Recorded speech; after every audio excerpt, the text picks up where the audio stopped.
Perkenalkan, nama saya Muhammad Farizal Firmansyah, biasanya dipanggil Farizal atau Firman, dari kelas 11 tua, absen 17. Saya akan melakukan praktek difusi dan osmosis. Dan berikut ini adalah bahan-bahan yang saya pilih. Berikut ini adalah barang-barang yang saya pilih. Kalian tidak harus memilih barang yang sama yang saya pilih. Dari garam, air panas. Nanti saya akan menjelaskan kenapa saya memilih air panas. Susu sapi bubuk, air biasa, timun, pisau, dan bawang merah. Sebelum melakukan praktek, saya akan menjelaskan tentang difusi. Difusi merupakan perpindahan zat molekul dari konsentrasi tinggi ke konsentrasi rendah. Difusi dibagi menjadi dua, difusi sederhana dan difusi terbantu. Difusi sederhana merupakan terjadinya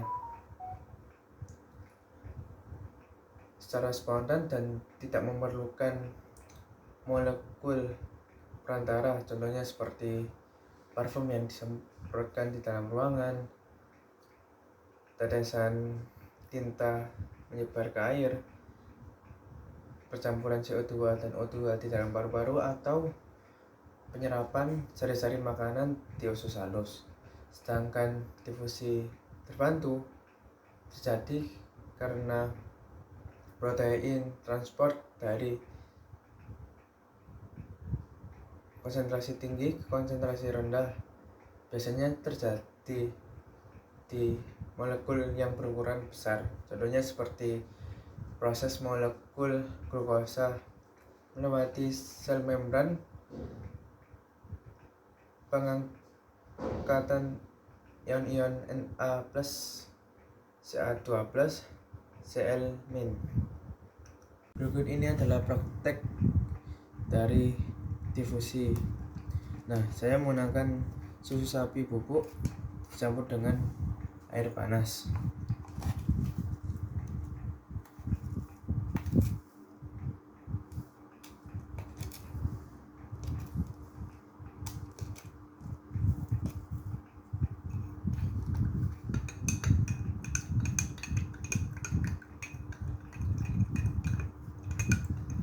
Nah, ini adalah perpindahan zat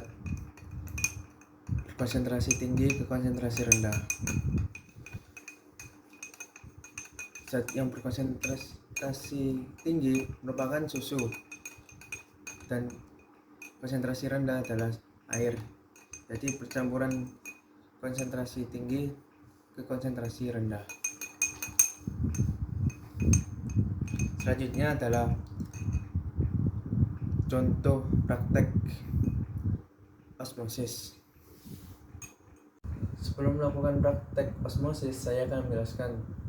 Osmosis merupakan perpindahan molekul larut, misalnya air, dari larutan berkonsentrasi tinggi atau hipertonik ke larutan konsentrasi rendah atau hipotonik melalui membran semi-permeable. Saya akan melakukan praktek osmosis.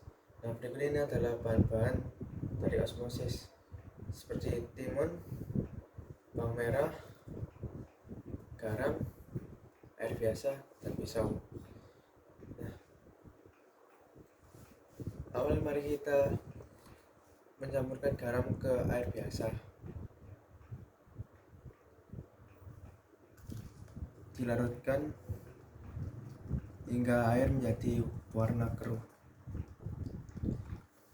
Selanjutnya kita mengiris timun dan bawang. Mengapa saya memilih dua untuk melihat perbedaan antara timun dan bawang?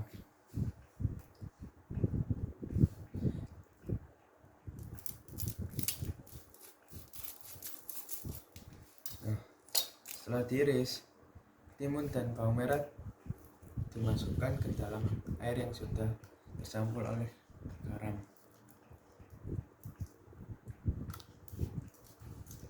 Tunggu hingga 4 jam atau 3 jam. Nah, sebenarnya saya sudah membuat salah satunya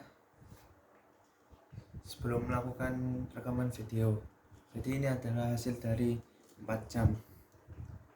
Nah, ini hasilnya. Teksturnya seperti kenyal, atau mungkin tidak bisa, lebih susah untuk dikupas.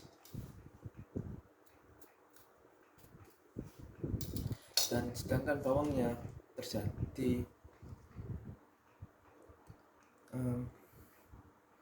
penyerapan air bawang ke air garam. Nah, sehingga kulit bawang menjadi keriput. Tadi saya lupa menjelaskan tentang mengapa saya memilih air panas. Nah, air panas merupakan salah satu faktor yang mempengaruhi proses difusi. Proses difusi satu, semakin tinggi suhu difusi yang terjadi, maka difusi akan besar. Kedua, makin besar konsentrasi dua larutan, maka semakin besar terjadinya difusi. Ketiga, makin besar ukuran molekul, maka makin lambat terjadinya difusi. Demikian dari penjelasan dari saya. Sebelumnya minta maaf jika ada salah tutur kata atau perilaku. Jika ada kesalahan, silakan kalian berkomentar. Terima kasih. Assalamualaikum warahmatullahi wabarakatuh.